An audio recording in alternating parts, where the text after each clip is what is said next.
Praise the Lord. According to 1 year Bible reading plan day 59, we have Joshua chapter 4 to 6. Joshua chapter 4. When the whole nation had crossed the Jordan, the Lord said to Joshua, "Choose 12 men, one from each tribe, and command them to take 12 stones out of the middle of the Jordan, from the very place where the priests were standing. Tell them to carry these stones with them and to put them down where you camp tonight."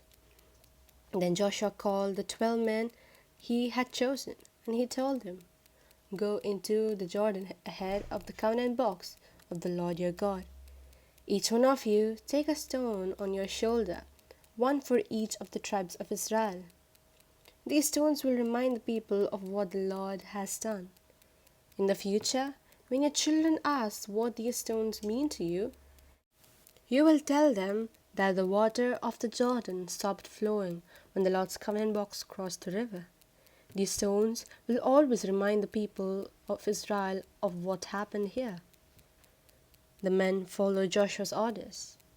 As the Lord had commanded Joshua, they took 12 stones from the middle of the Jordan, one for each of the tribes of Israel, carried them to the camping place, and put them down there. Joshua also set up 12 stones in the middle of the Jordan, where the priests carrying the covenant box had stood. Those stones are still there. The priests stood in the middle of the Jordan until everything had been done that the Lord ordered Joshua to tell the people to do. This is what Moses had commanded. The people hurried across the river. When they were all on the other side, the priests with the Lord's covenant box went on ahead of the people.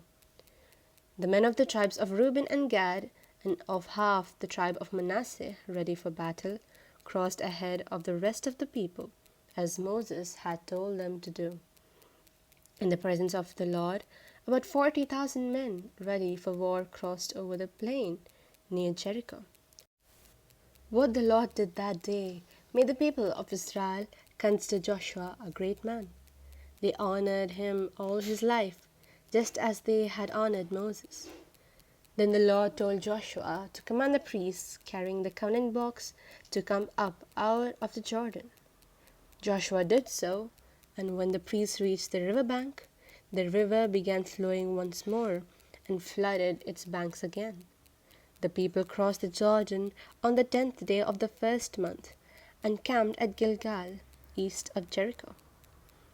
There Joshua set up the 12 stones taken from the Jordan, and he said to the people of Israel, "In the future, when your children ask you what these stones mean, you will tell them about the time when Israel crossed the Jordan on dry ground.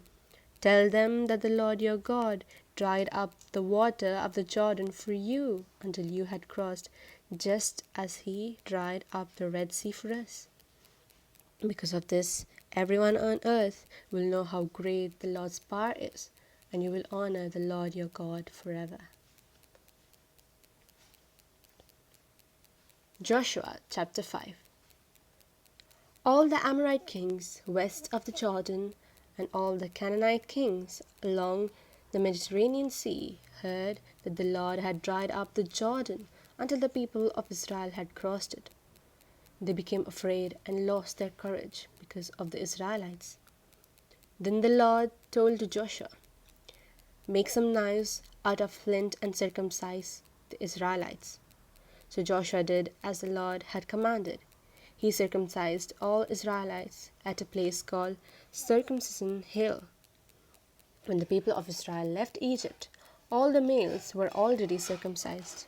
However, during the 40 years the people spent crossing the desert, none of the baby boys had been circumcised. Also, by the end of that time, all the men who were fighting age when they left Egypt had died because they had disobeyed the Lord. Just as he had sworn, they were not allowed to see the rich and fertile land that he promised their ancestors. The sons of these men never had been circumcised, and it was this new generation that Joshua circumcised. After the circumcision was completed, The whole nation stayed in the camp until the wounds had healed. The Lord said to Joshua, "Today I have removed you from the disgrace of being slaves in Egypt." That is why the place was named Gilgal, the name it still has. While the Israelites were camping at Gilgal on the plain near Jericho, they observed Passover on the evening of the 14th day of the month. The next day was the first time they ate food grown in Canaan, roasted grain and bread made without yeast. The manna stopped falling then, and the Israelites no longer had any.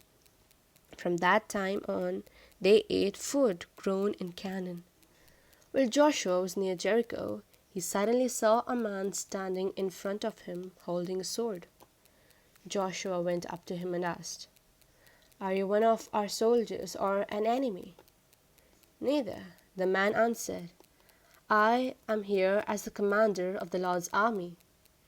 Joshua threw himself on the ground in worship and said, "I am your servant, sir. What do you want me to do?" And the commander of the Lord's army told him, "Take off your sandals. You are standing on holy ground." And Joshua did as he was told. Joshua chapter 6. The gates of Jericho were kept shut and guarded to keep the Israelites out. No one could enter or leave the city. The Lord said to Joshua, "I am putting into your hands Jericho, with its king and all its brave soldiers.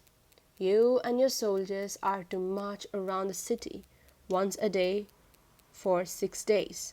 7 priests, each carrying a trumpet, are to go in front of the covenant box. On the 7th day, you and your soldiers are to march around the city 7 times, while the priests blow the trumpets. And they are to sound one long note. As soon as you hear it, all the people are to give a loud shout, and the city walls will collapse. Then the whole army will go straight into the city." Joshua called the priests and told them, "Take the covenant box, and 7 of you go in front of it carrying trumpets." Then he ordered the people to start marching around the city, with an advance guard going on ahead of the Lord's covenant box. So, just as Joshua had ordered, an advance guard started out ahead of the priests who were blowing trumpets. Behind these came the priests who were carrying the covenant box, followed by a rear guard. All this time the trumpets were sounding. But Joshua had ordered the people not to shout, not to say a word until he gave the order. So he had his group of men take the Lord's covenant box around the city 1 time. Then they came back to camp and spent the night there. Joshua got up early the next morning for the 2nd time. The priests and soldiers marched around the city in the same order as the day before. First, the advance guard, next the 7 priests blowing the 7 trumpets, then the priests carrying the Lord's covenant box, and finally the rear guard. All this time the trumpets were sounding.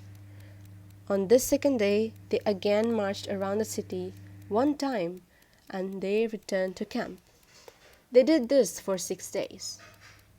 On the 7th day, they got up at the daybreak and marched 7 times around the city in the same way. This was the only day that they marched around it 7 times.